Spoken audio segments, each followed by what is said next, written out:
when it comes to rural Oregon, we need the highway funds as much or more than metropolitan. So we're going to be watching real close. Virgil, thank you for that time. Yeah, absolutely. Let's go ahead and turn to your next question. All right.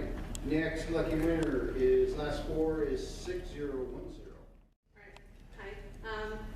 I just wanted to address Senator Smith. I know that recently you had some legislation that you were putting forth about vote by mail. I am somebody that when my very first time voting was in 1998 in the election where Oregon voted to turn to vote by mail. And at that time, I wasn't really that concerned about it either way. Yes, I'll get there. I'll take my time. And it has become more and more obvious to me how important vote by mail is. Not just for me, but for people like my grandmother. For people who work all day. And I just want to know what you're going to do to protect our right to vote by mail.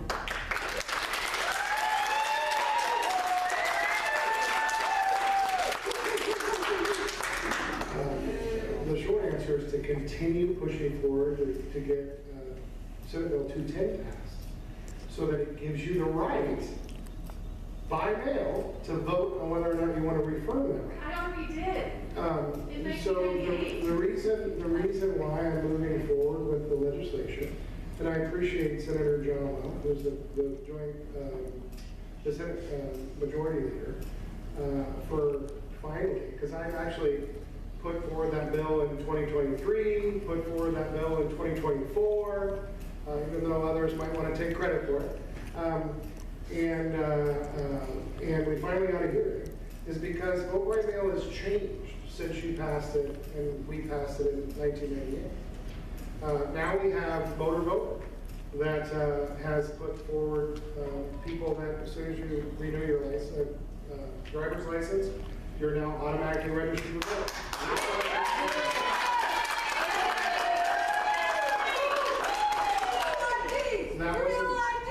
That wasn't there when we passed vote by mail in the late 90s. When you register for OHP and through OHA, you're now registered to vote as well, and that wasn't there.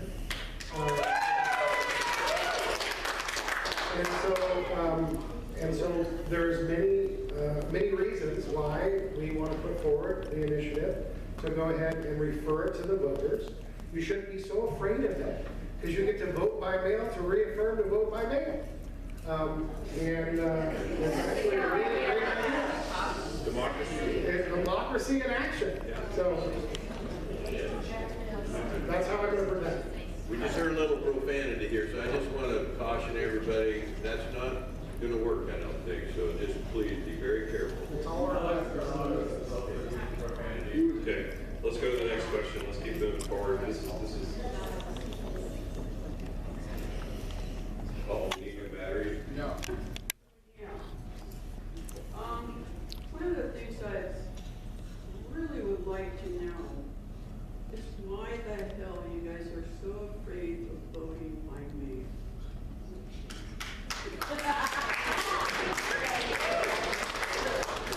Okay, I'm going to take a quick shot at that. I'm not afraid of voting by mail. I think the issue isn't the vote by mail. The issue is the validity of the vote by mail. Okay, and so I am in favor of. Well, let me answer your question to the best I can tell you. I think that we need to verify who you are to vote by mail. You already did. Now, we also, within that bill, I'm pretty sure, I'm not that familiar with it, I've never read the bill, I believe it does have a provision in it to allow you to continue to vote by mail if you choose to do that. Yes. So if this, for whatever reason, if it does pass, and you decide that, you for whatever reason, you just basically have to request a ballot and get mailed to you. This is not an end all. I think this is just a step to try to make sure that our elections are honest and open. It's a franchise. But it would also require you to have your ID in order for you to receive it. Boo! They already gave her ID. They got it at the DMV. So here's what we're gonna do. Here's how we're gonna handle this. Thank you for your opinion, and I gave you mine, and I'm sure everybody And probably David understand. started to. I'm sorry. And then David started to add to it as well. Okay, let's let this question go so that we can get to the next person. Go ahead. Yeah, I'm not touching. Go ahead. You're a double down. Thank you, gentlemen. I have two quick questions. One is local and one spreads out to Oregon. The local one, a lot of people you up there didn't know. In the last 6 years, fees, taxes here locally in Roseburg and in the county have gone up 50% to 300%. Very few people who make under $100,000 nowadays can even think about being able to build on a piece of property that they own in this county or in the city anymore. The taxes are so outrageous. We're talking, it will cost you almost $30,000 now just to get the infrastructure in before you lay the first brick. It's ridiculous. Now, here's my question. Money for homeless. Well, we don't have money for homeless. We all know that. In ways whether or not. State of Oregon used to make 21% of its entire income off of timber. We make 5% now. You know that. A lot of people don't. Why? Well, timber industry has been going down for 30 years. The same people have been in power for 30 years. They're the same people have been destroying the timber industry. Here's the kicker. We need to protect our ability to be able to get timber to the mills.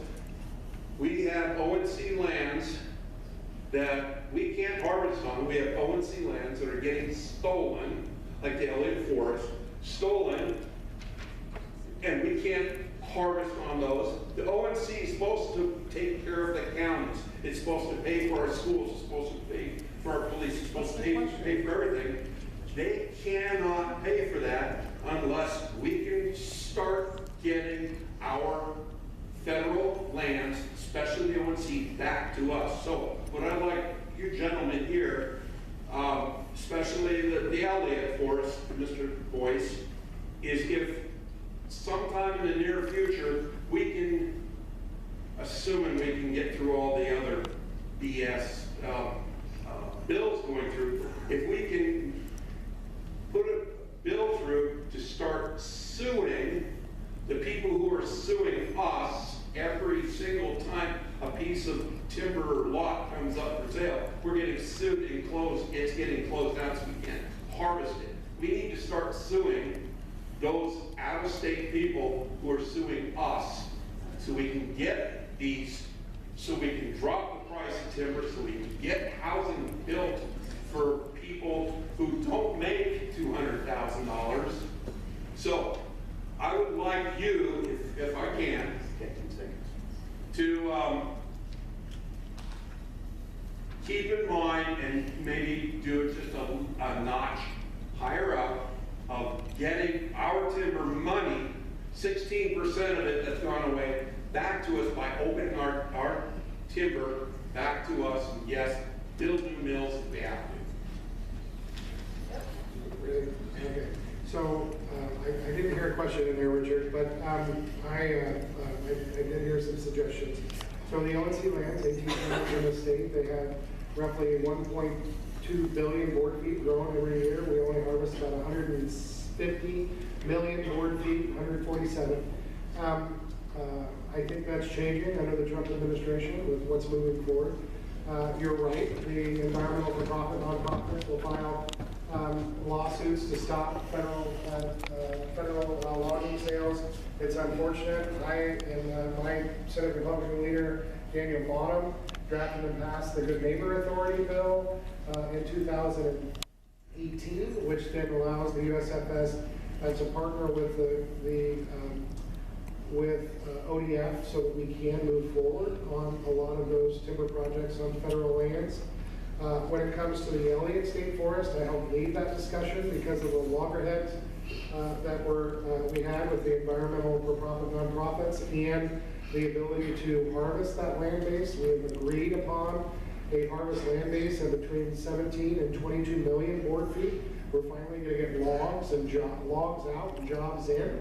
That is a win-win in that situation. I know some don't agree, but we don't have the gaps, right? We don't have the gaps. So we can't file lawsuits, okay? It's up to the individuals and the individuals that are frankly impacted, you and a coalition of Oregonians. I mean, I had Dan Rayfield in my office last week. He needed a meeting because I'm on the Public Safety Subcommittee and his budget comes through my committee. So he wanted to come and talk to me about his budget. And I said, listen, you need to stop charging the agencies, ODF, water resources for doing work, and your department needs to be the state's attorney across the board. And he actually agrees, which was a thumbs up for me later when we did a picture of it. Did you get that right? We did. So my point is, there's lots of things moving forward, and I think, especially in the federal administration, I think the environmental community sees that you can't talk about climate change when we're burning up our forests and we're not doing we're not sequestering, because it's really God's gift to the planet, carbon sequestration, that sequesters the carbon, turns it into the most resilient building material on the planet, and with a byproduct that's oxygen, right? So. When you don't hear it,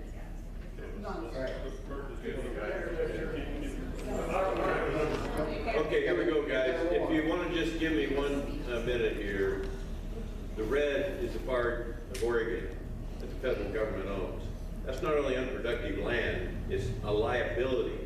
In my county alone, in 2 fires in 2017 and 18, we spent almost $170 million to suppress those 2 fires. Guess what? They wouldn't even let us harvest the burnt timber. If you don't harvest the timber, you can't pay for reforestation. So it sits there 6, 7 years later, going to waste, destroying our watershed.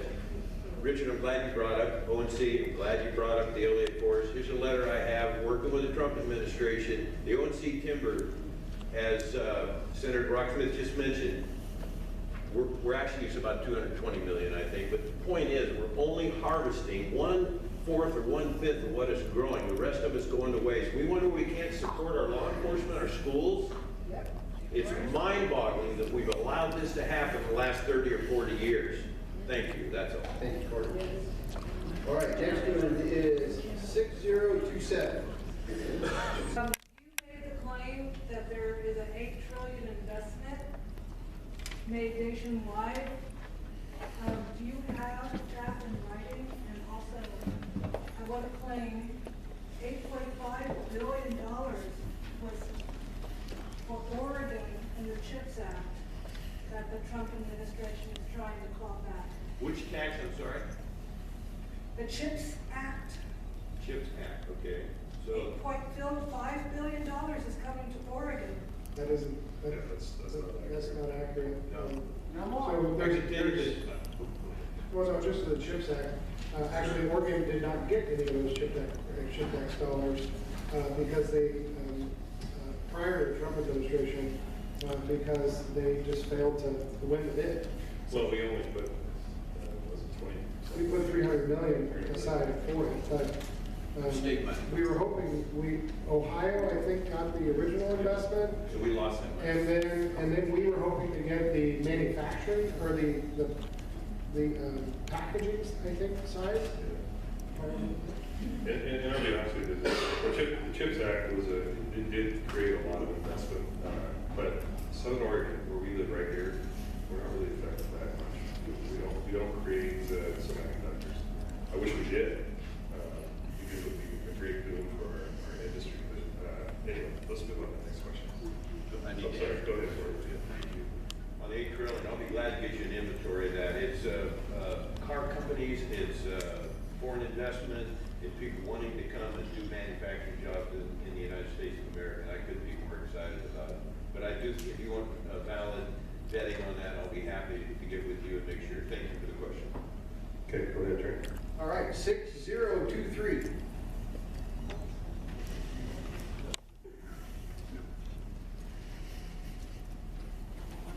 Wait tonight. Yeah. that the biggest problem is that there's a budget shortfall, and then you also say that you don't want to raise taxes. So if you're trying to be part of the solution and not part of the problem, what are your suggestions for actually meeting those shortfalls instead of just going after Democrats? So let me start. So there's a budget shortfall because we spend a ton of money, like an absolute ton of money on things like homelessness, things like environmental studies. There's a lot of money that's just outright wasted. And I think we should put that money towards things like infrastructure and towards funding government employees.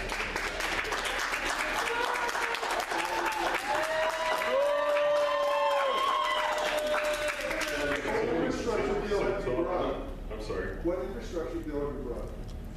Well, You just said infrastructure, so what bill have you brought? Can we answer your first question first, please? So I don't blame Democrats. I blame agencies. The agencies in this state, DEQ, pick an agency. They spend the money. Now, who directs that? Those agencies are beholden to the government.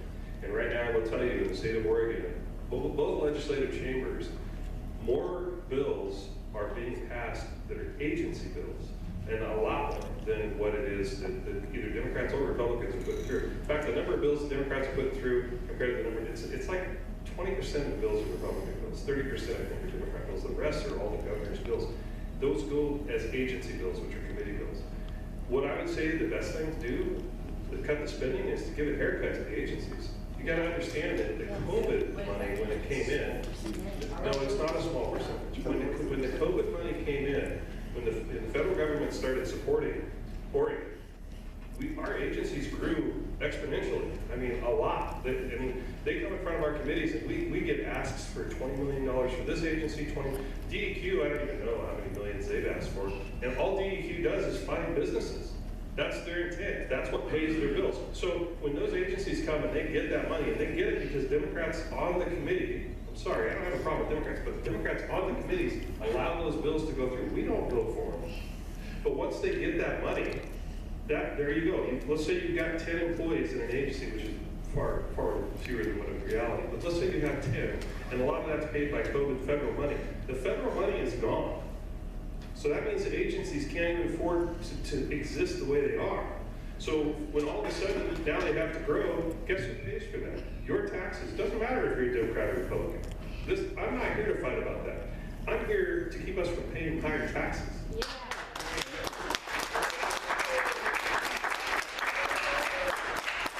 So we, as a member of Ways and Means, we can't be everything to everyone.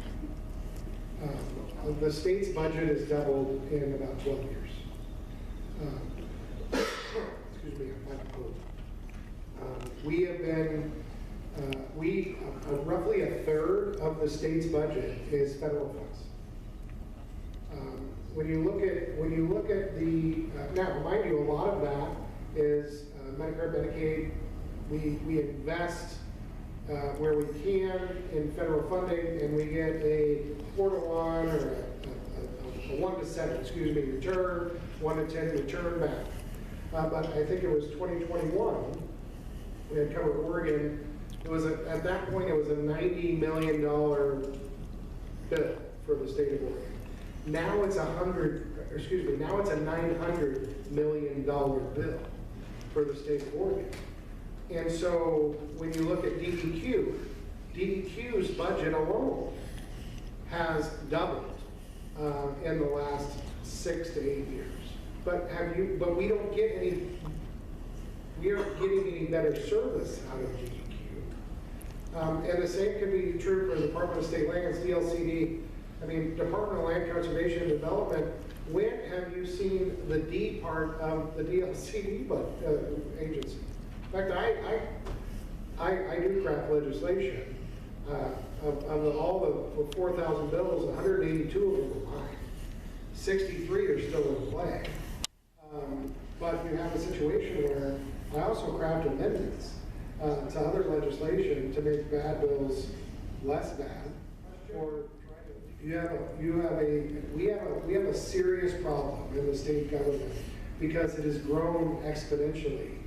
And we are having people, because of higher taxes, because of the cap. Remember the corporate activity tax that was passed in 2019? It was passed in 2019 because it was going to fund education. Well, we already had general fund dollars funding education, and this was supposed to be not instead of, but on top of. Well, then the majority party, the Democrats, took away some of those general fund dollars that were funding education and supplanted the cap to fund, and then spent those dollars elsewhere. We have roughly $951 million in what we call excess money that is not spent right now in the Ways and Means framework as of today. We'll have a May forecast to decide how those dollars are going to be spent. One of my priorities is ensuring that $35 million for the third veterans home for Roseburg stays in the next biennial budget. That we have the resources with the interest, and that we have those resources here. But we cannot continue to be everything to everyone.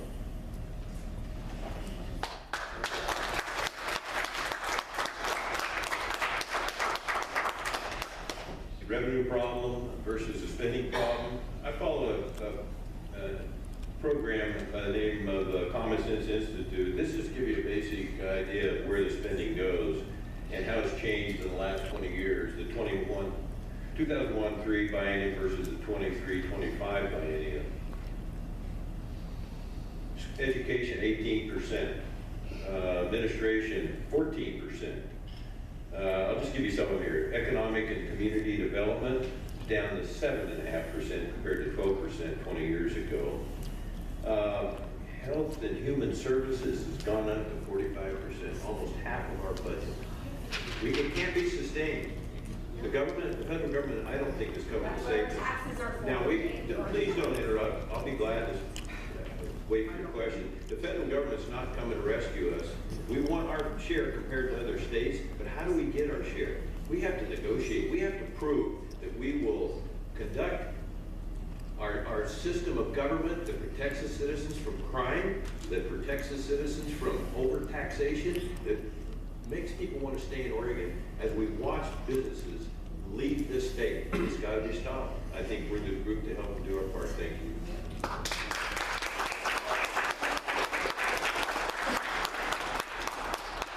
All right, next lucky winner, 6017. 6017. So many choices. So I'm going to pick the one that has to do with economic development. Based on the tenuous economic status of many households in your districts, and I'm going to, since I actually live in House District 2 and the Senate District for Brock Smith, this will be directed at you too.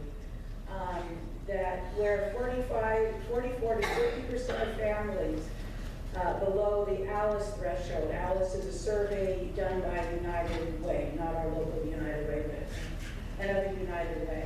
And that combines the poverty level and those with income above the poverty level, but not an ability to cover basic living expenses all the time. And in House District 2, it's one of the highest in the state of Oregon. It's actually the third worst district for this. You know, it's 50% here. So besides timber, because I'm going to tell you, the last town hall meeting I was in this chamber with was Jeff Cruz and Dallas Hurd. And I heard the same still argument about timber, the salvation. So let's avoid the timber solution.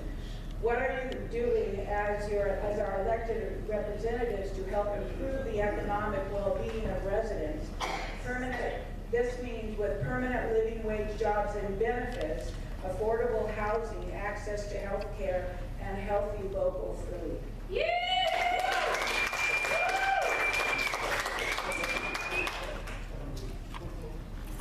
That's a good question, and I'll go ahead and start. I'm sure Senator Smith will have some more, but let's just back up for a second. First off, I don't know that that was really a question. That was more like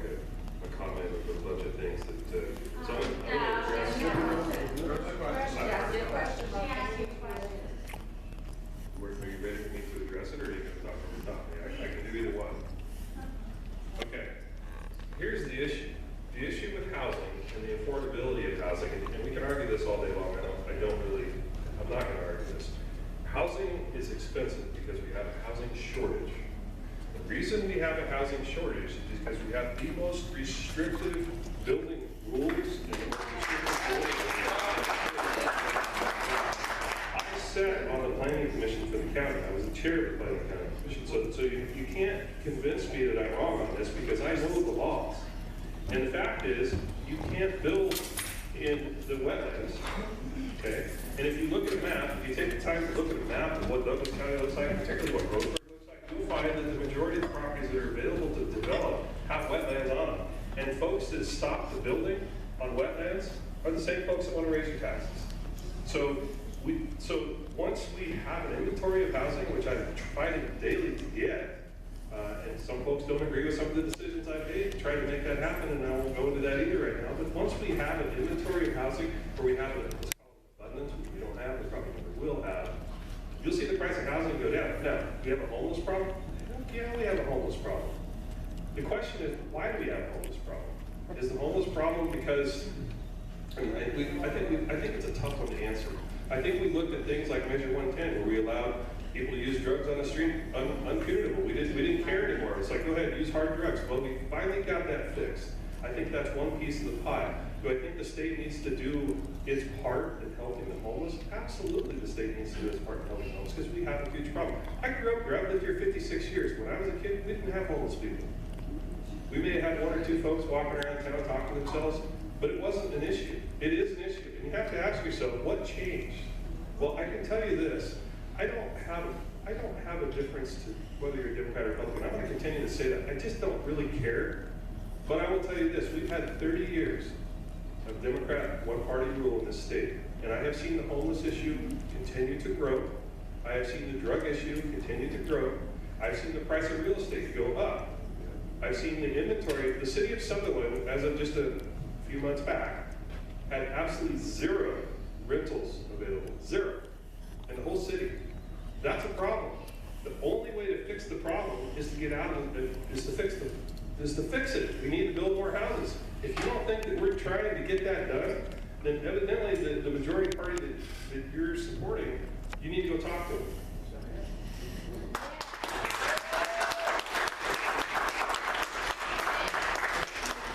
I'll be brief. Your question is what are we trying to do to help with all of the things, economic development? I'm trying to get government out of the way, right? Because of the things that the representative said, land use laws in this state are some of the strictest in the country. We don't have a metro like Portland does, and I said earlier that they will invest farmland in the state now. You have the environmental for-profit nonprofits want to save everything else. You have a situation where, you have NeighborWorks on the road today, huge supporter. They do amazing work in this space, had legislation in this space. In 2013, I was able to get a $3 million USDA grant that would help deal with Curry County and Goose County that was facilitated by NeighborWorks on back then as a county commissioner, so that we can replace manufactured homes. Because in Curry County, half of the housing stock was manufactured homes, and half of that was pre-1980. So it was driven by a health assessment, because the majority of those individuals were low-income families, and they're using the emergency department as their primary care physician, right? And so I'm very familiar with this space, but we need to get government out of the way when it comes to housing. Rent control does not work, yet in the House, they're doubling down on rent control. Nobody wants to, there are no long-term rentals anymore because the people cannot even deal with their housing and their roofs and their infrastructure that they need to replace because they cannot recoup the resources to do so. My mother has 3 rentals in Port Orford, one of which, and she keeps the rents at $700 bucks a month for a 2-bedroom, 2-bath house. Because they're good renters, and that's what she wants to do, and my goodness, she's an amazing woman. But you need to get government out of the way so that we can get these things done. For example, I have an economic development project that for a mining company that wants to mine out of Josephine County, owns the land, has opportunity will employ 150 people, and the Department of Geological Minerals and Industries won't give them a damn permit. Yay! So, let me. What you just called? Come on. Okay, so here we go. I'm gonna add a little bit. When I say, and Senator Smith says we need to get government out of the way, I think sometimes that we look at this thing in such a small circle, and we don't realize it's not about that when we're in the House. When we're in committees, things are going. Remember what I told you? There's what 1,600 and some odd bills left active. I mean, those bills primarily. I'm just gonna say it, primarily Democrat bills, but it doesn't really matter. They are Republican bills. The committees are controlled by the majority party. Now, I'll just give you an example of how government gets in the way. So there was a bill, 2961, in the House Environment, Climate and Energy Environment Committee, which I sit on. And this bill originally started, we were able to modify it a little bit, but it started out as said we have to put charging stations in 50% of all of the new building. If it's more than 4, like you're building an apartment, they want charging stations, not in the ground for future use, they want them installed. It was going to add $50,000 per door to do that at 50% of the homes. Now what happens? Well, you've increased the price of building. Now, let's not even get into the side of this that talks about all the restrictions that we put on contractors. In 23, we passed a bill that said if a contractor paid a subcontractor and the subcontractor didn't pay his subs, even though the contractor paid, the subs could go back and sue them. For 5 years, the subs could go back and sue the general contractor, even though they've been paid, or they would have been paid by the person that was in charge of paying them. This is just one of the many reasons why government gets in the way. Now, that's 2 examples. There is hundreds just in this session. All of those cumulative together create roadblocks to being able to develop and make progress. I'm not suggesting that we shouldn't be doing all of the things. Betsy, frankly, I reached out to the Democrat Party here locally, and I got nothing. Nothing. Now, Dave and I have met, and we're making some progress. We're having discussions, and I encourage that. I think we should be discussing. We're going to have more meetings. You're going to have more of us involved in it. And whatever we can do to fix problems in the neighborhood works. Umpqua, they've reached out to Alek. They reached out to me and David. These are good things, and we will continue to do those things. We can't solve the problems of the world tomorrow, but we can start working on it together. Let's go. I just want to add, just real quick, because the 2961 bill, Gomba's bill. Yeah.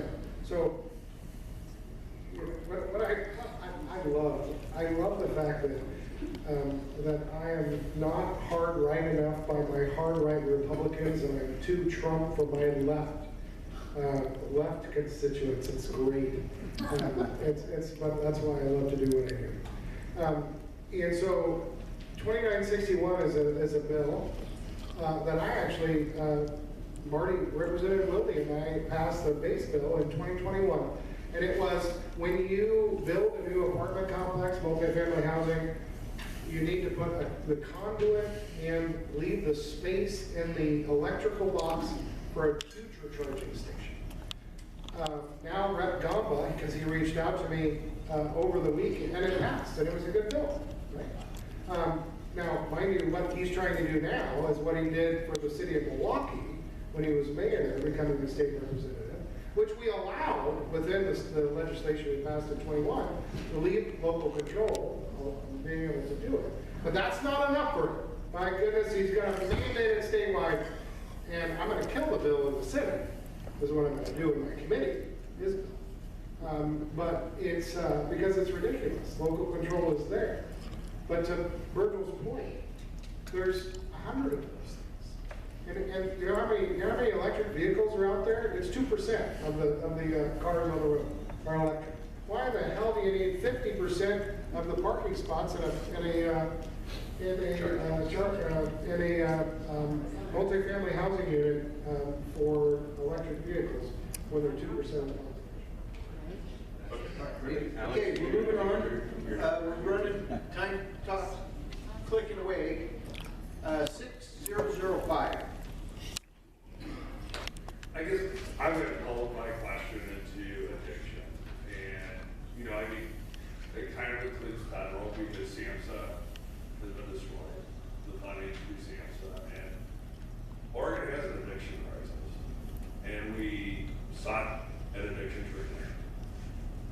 is gonna cost money. We have to invest in it. It includes mental health. It includes there was a study that only 30% of the population that is unsheltered is actually doing illicit substances. So it's not everybody that's unsheltered has addiction issues. And what are we going to do? I mean, we have to have funding for that. And I know it costs money. I don't want my taxes to go up either. But we haven't moved forward with the addiction crisis. I mean, I can tell you from my experience in doing harm reduction, 110 had a small effect on addiction. It didn't have a huge impact. The addiction was here. And so I'm blaming 110 for our crisis. The crisis was here. And we suffered then, and we suffer now. And how are we going to improve? But we need mental health and we need addiction. I appreciate the question. Fully agree with you, and as a member of the subcommittee on public safety, these are the discussions. I encourage you to look at my Senate Bill 881, which helps try to address some of this. I helped lead the Republicans in Senate Bill, House Bill 4002 in the 24 session that kind of rewound Measure 110, repeal reform Measure 110. We have those cannabis dollars that are going out. We have great programs through ADAPT here, and I'm a huge supporter of the peer-to-peer support programs because they work. But we need transitional housing for those individuals as well. It's critically important. Bay Area First Step is a great program out of Coos County. In fact, and I had them on the Senate floor as my guests a month and a half ago. The problem is the Oregon Accountability Commission needs to be abolished. And so the dollars need to go through the CJC, Criminal Justice Commission, and then come to the counties. So the counties that already deal with public and mental behavioral health programs can then create the MOUs and contracts with the service providers, and with the blessing from the OHA, and this is what 881 does, so that we can actually have boots on the ground and accountability to our residents. We will then wipe out what is being taken off the top from OHA and the OAC. And then I'll just end with, it was very frustrating to have OAC recently not put any money into the deflection programs. You have a fantastic drug court that works here in Douglas County and Roseburg. And thank you, Chief, for all of the efforts and partnership there. It is amazing. But we need to continue those type of programs, and we need to fund them. And we need to hold, but we also need to hold the individuals accountable for the decisions that they're making to stay in addiction. I just have two follow-up questions. Like, the boots on the ground army, work with that, I work with there first up. Yep. The cutting, the one Hey, quick, we got more people. such position would dramatically decrease this year. Correct. And detriment a lot of those services that are happening out around. No, I agree, and the OAC decreased those fundings. And then the other piece is like, Douglas County's great. The jail program, getting treatment in the jail, that's a model that should happen. But if one county has treatment in the jail, Douglas County's getting treatment in the jail, Jackson County, the rest of our county jails have no treatment. No, I agree. Curry County is a huge problem. Coos County is a huge problem. They don't have the treatment. In fact, Coos County doesn't have the timber resources to fund the O&C resources, and they have a whole pot. Okay, but I fully agree with you. I think we need more resources. The work we did to repeal ballot measure 110 and the compromise we finally got across the finish line didn't deal with the drug pushing industry and that. It didn't deal with cartels coming over the southern California-Oregon border. We had a helpline that was set up. And to your dismay and our dismay, I think there was only like 70 calls, and the amount of money that was spent on that system. The point is this: we're always looking downriver instead of looking upriver. As Virgle Osborne said a minute ago, how did we get here?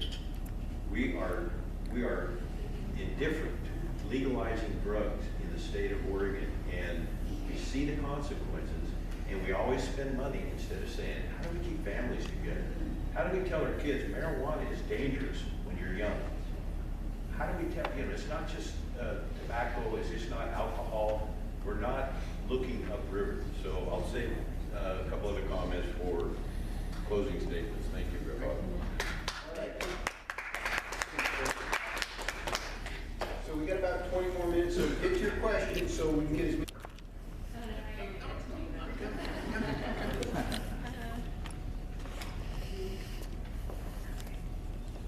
I just had neck surgery, so it's a little uncomfortable, but, hi you guys, my name is Michaela Harrison.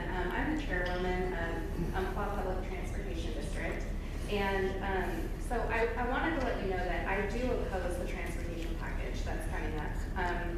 It includes, increase to our payroll taxes and to our gas taxes, and, these benefits from increased taxes are not going to come back to rural communities, in really any sort of meaningful way. ODOT spent $2.7 million on a consultant up in Portland. They spent $127 million on the Rose Quarter project without breaking ground. That money would be life-changing for Douglas County for transportation and for roads. So you guys are in the minority party. What can you do to protect our communities from overtaxation without the benefits that the urban communities receive? Hey, thank you for the question, and I cannot believe this whole room did not just burst out with applause.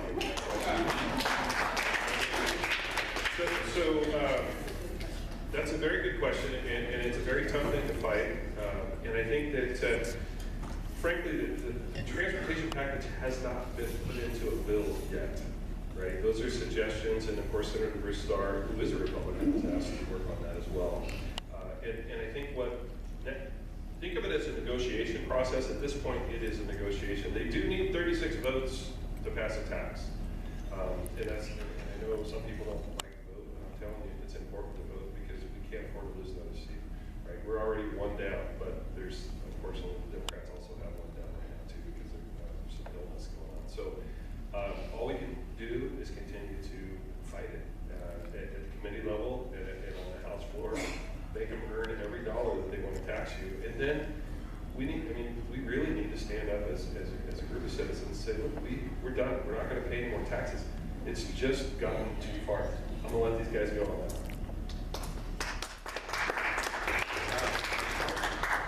Thank you, Ms. Hammerson, for bringing up the Rose Quarter. Yes. That's a perfect example of how urban Oregon outvotes rural Oregon. And I had a crazy idea when I was selected to go to the legislature from after 6-year county commissioner, thinking I could do more than my part to close that gap. And I have to be honest, I've been unsuccessful. I'm never going to give up. But if the average taxpayer in Oregon understood the amount of bicycle bridges, no vehicles allowed, that have been spent in this state, it is staggering, and it makes our heads spin. And I just officially, yesterday morning, decided that I'm not going to support the new I-5 bridge because it's going to cost us $9 billion. I don't care what I'm going to do it. I'm going to have some very close friends on the Republican side that say, Court, we're going to have to do this. I don't see how I can possibly budge on that. I don't care what Washington does. I don't care what the federal government does. That money, if we can even have part of it, has got to be spent in other places in Oregon. And yeah, we're battling with everything we've got to bring it to rural Oregon. Thank you. I just wanted to add to that real quick. On that note, what Court said about bicycle bridges, they wanted to do a bicycle bridge just north of Bandon, and just to study, again, we're talking studies, just to study to see if they wanted to do it would have cost over $2.2 million, which is just a colossal waste of money when you're just thinking about something. And again, you talk about the I-5 bridge that Court brought up, that is a huge boondoggle. The cost of it has about tripled since they started the project. Not even counting ODOT employees, there's about 70 consultants on each side of the bridge, 70 in Oregon and 70 in Washington, that are all getting paid to work on this project that's now, years into the process and they haven't even broken ground yet. So we talk about all these tax increases to fund this transportation package, when again, the money's there, it's just being wasted. Thank you.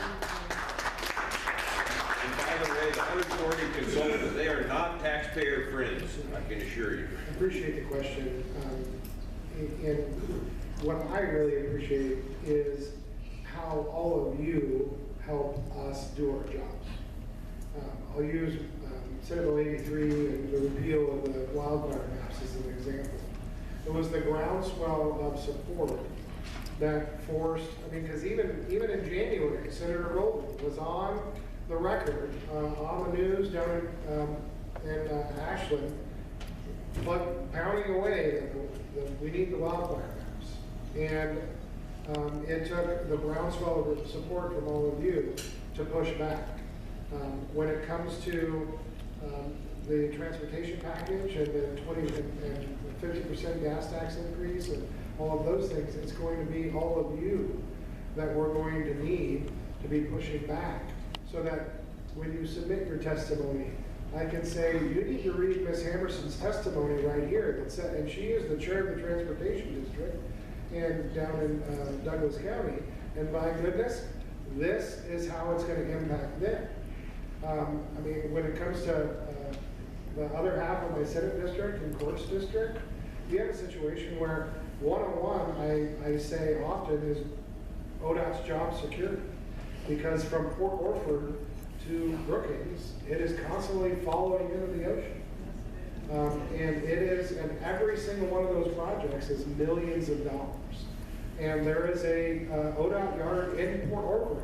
And so what really upset me when the director of ODOT, and they were moving forward with A, their $1 billion boondoggle, but B, saying, well, we're going to have to start closing all of these rural satellite stations, ODOT yards, and we're going to have to stop going in and salting and clearing roads in eastern Oregon, and so your kids aren't going to be able to get to school, was very frustrating, considering the waste and abuse of the agency.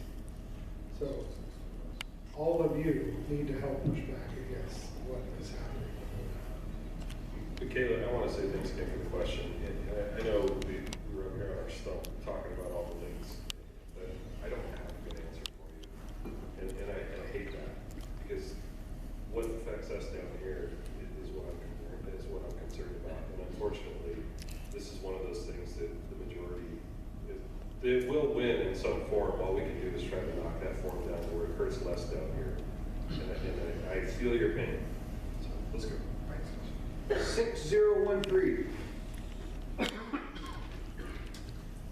wife's gonna let me talk. You know how rare that is. I need to know how the water bill is going. The reason it's coming up is the insanity. This is one of the insanity ones. They want to start taxing us for snow. They want to start taxing us for the river water. They want to start taxing us for the water coming out of our wells. Well, it just can't happen. I mean, the insanity at Salem of growing the government, spending billions, wasting billions, raising our taxes so that they have to start charging us water for water coming out of our wells. Thank you, Richard. It's crazy. We have all but killed, on the Senate side, killed the 70 series, we call them. Senator Golden had a 70 series of bills, 74, 75, 76, 78, that was going after property rights, water rights, and so on. We've all but killed all of those bills. But I know there was something going on over in the House. I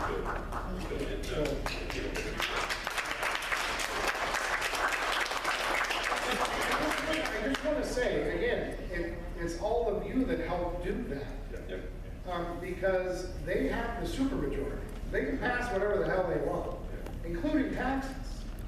I want to say on the House side, the bills, 3919. I don't remember them all. I'll just tell you right now, the reason those bills were killed was because of the public input. I mean, my phone literally blew up on a Saturday and Sunday, and I had plenty of input. And of course, one of our Republican House reps was on the bill. And I made a phone call to him on Sunday and said, you need to pull this crap away.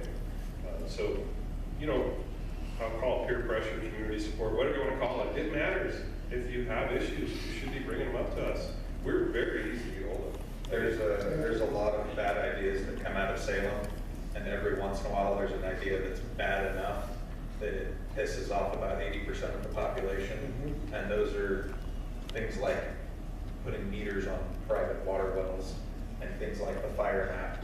And any one testimony doesn't really do anything, but when everyone writes in that's mad about something, it does have an effect.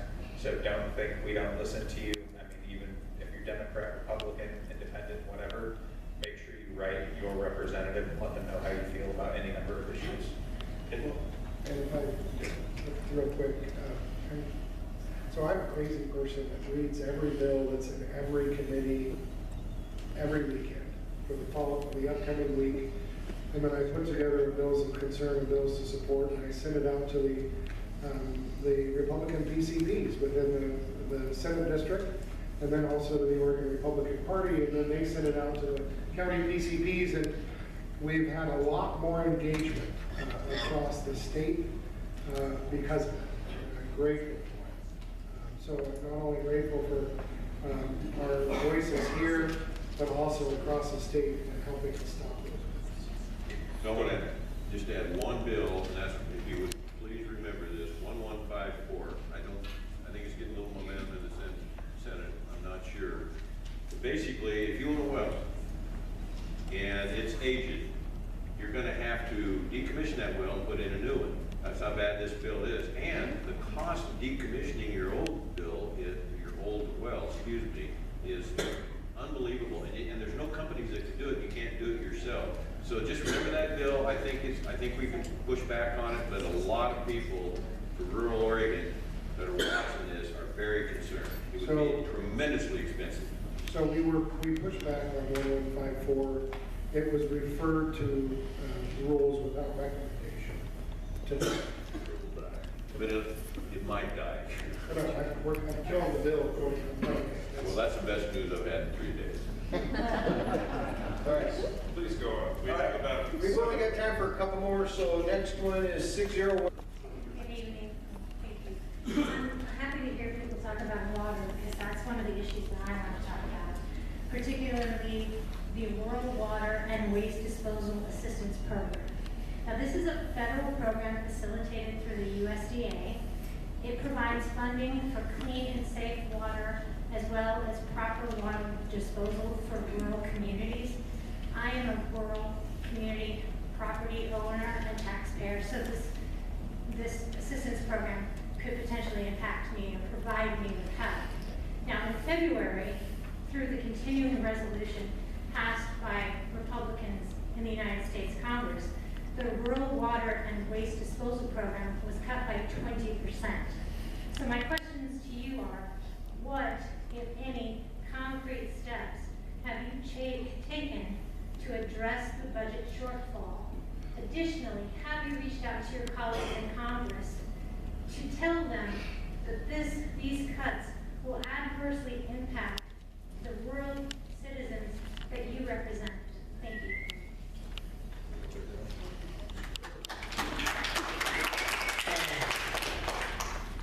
So no, the short answer is no, I have not reached out to my congressional delegation about that. We have discussed many other things.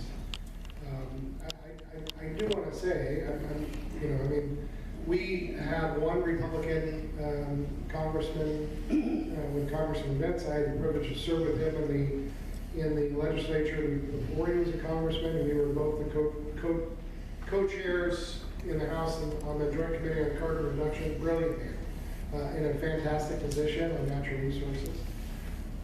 But at one point, and I'm a state senator, not a federal, but at what point are we going to stop? Especially, we need to deal with it at the state level as well. Can't be everything everywhere. But we're $36 trillion in debt. What's the number? Is 40 trillion gonna be okay? Is 50 trillion gonna be okay? And so at some point, there needs to be a curtailment. I think that I'm worried about the curtailment that's gonna come back that we're gonna need. And I truly believe, especially with Congressman Vince and his understanding, that we'll have those wildfire positions that we need. I am a big supporter of the Head Start programs and First Step programs, and so I believe that we know that those investments are critically important. Kids don't get to choose their parents, but when it comes to 20% cut in this water funding, unfortunately, no, it's not on my list this time. But I appreciate you bringing it to my attention, and I will make a note of it. Can I just follow up with one thing? We keep talking about budget shortfalls, and what are the solutions? I would say taxing billionaires is a solution.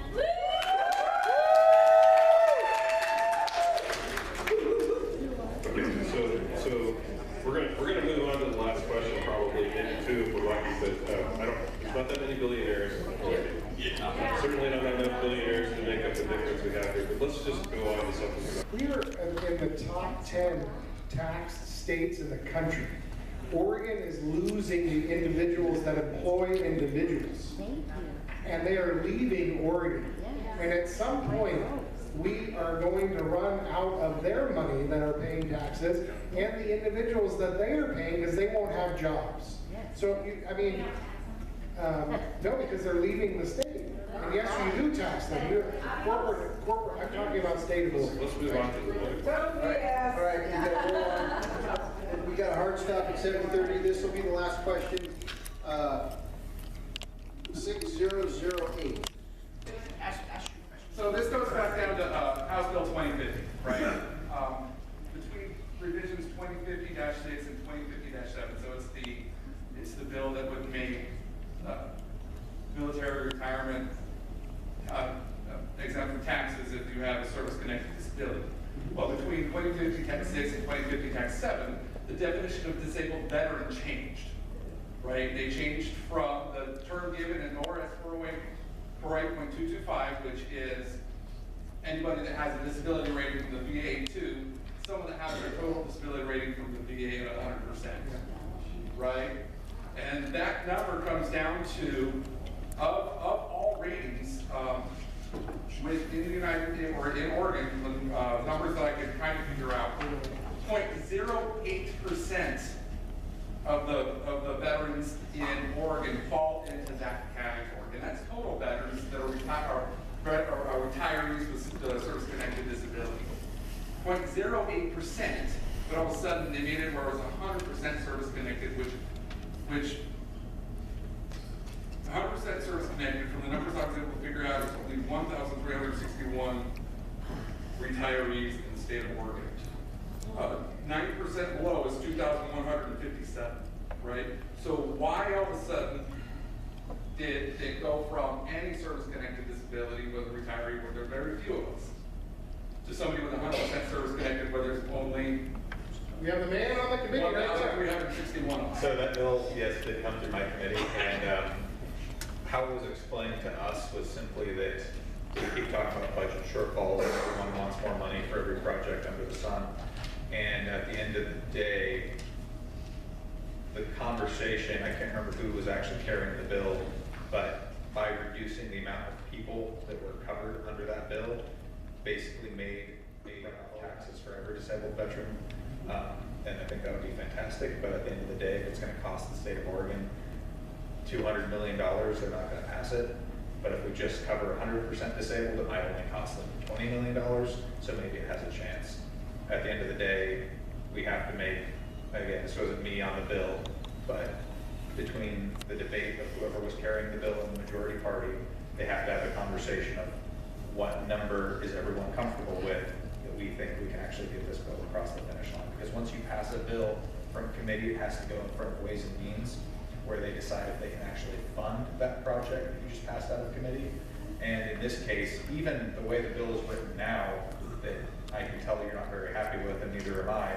But even now, I'm not sure that bill's actually going to pass, because it's still going to have a financial impact to the state of Oregon, and the majority party still wants those tax dollars. And So, it still has to get through, now it's gone through the House Committee, his committee, the Veterans, and now it's in revenue. It has to have that same hearing all over again, before it can even get to these things. Okay, with that, I think that might be our last question. I think we all would like to close. If we could, just real quick, would you like to start? oh, yeah, I'll be real quick. Just thanks for coming out. I know some of these things are, you know, again, everyone has their own pet project, everyone has their own interests that they're looking out for, and that's why we do these things. We want to learn and find out what issues are closest to your hearts. So I feel grateful to be here, and thanks for coming out and sharing, especially those that were respectful. I appreciate that as well. So thanks so much. It's good to see you.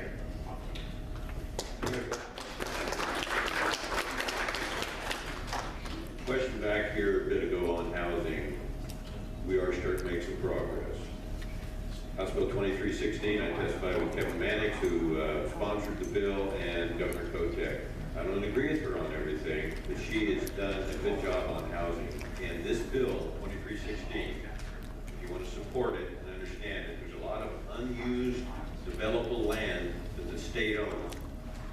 And it's honestly about almost 1,000 acres scattered around the state. I think that bill is going to go. Keep your fingers crossed. Back to land use real quickly. It's such a great system. Senate Bill 100, put together 52 years ago, 1972. It's so good that not one of the other 49 states wanted to duplicate it, not even close. That's what it's done to development in Oregon.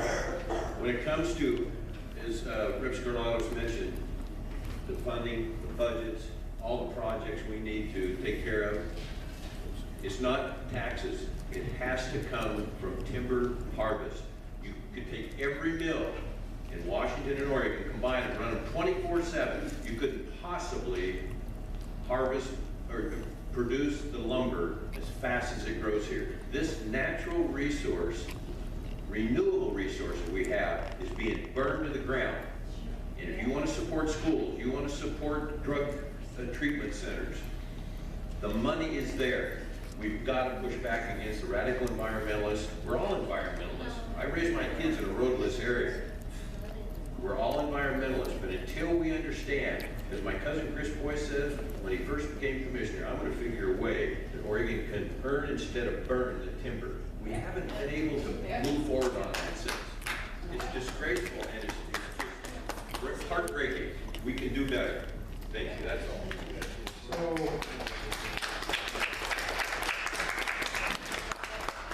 I really appreciate all of you coming out. We are not going to always agree, but at least we can agree to disagree sometimes. I mean, for the most part, in the legislature, 96, 97% of the time, probably, we agree. But it's the hard ones that we don't. And really, when we drill down to those hard ones, what works in Portland doesn't work in Port Oakland, okay? And it's frustrating because I don't think Portland legislators should be telling Roseburg farmers what they should be doing with their damn land.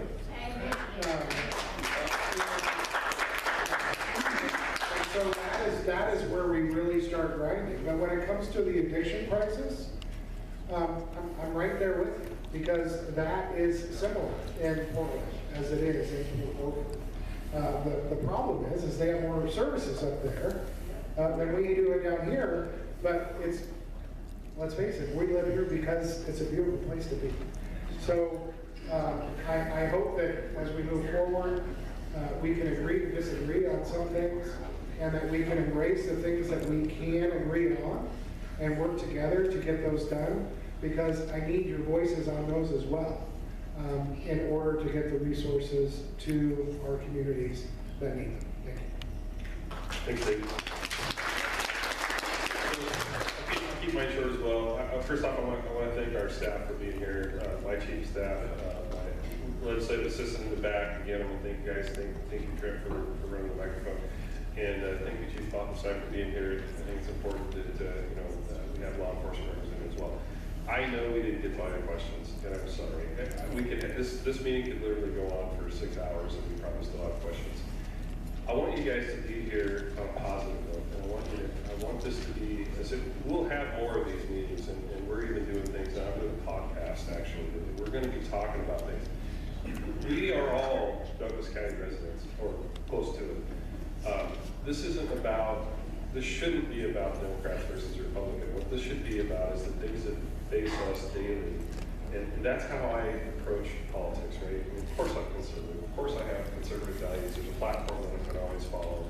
I'm not going to change all those things. But when it comes to health, when it comes to the citizens, you guys put us here. And you put us here to represent you. That doesn't mean that I agree with every single thing, but I think we probably agree with a lot more, especially rural Oregon. If you follow me online or you follow me on my list, you'll find in all of my committees, I battle it out with I'll just be honest, it is the Democrats, but I battle it out with them because they're willing to do things in urban Oregon, they're not willing to do in southern Oregon. And that is not okay. We need to be treated just as well as other parts of the state. And that is my goal. And so long as you guys keep me here, that's what you will have a voice. And I might add too, Douglas County's never been more represented than they are right now. I'm actually the whip for the Republican Party. David is the vice chair, or vice deputy, I guess, deputy leader of the Senate. You have two voices in leadership, and of course Alek, everybody knows Alek. And then you got the voice for radio over there on the end. They're here. I thought it was the face for radio. No. Listen, I get it. I'm going a little long, but they are hearing us, okay?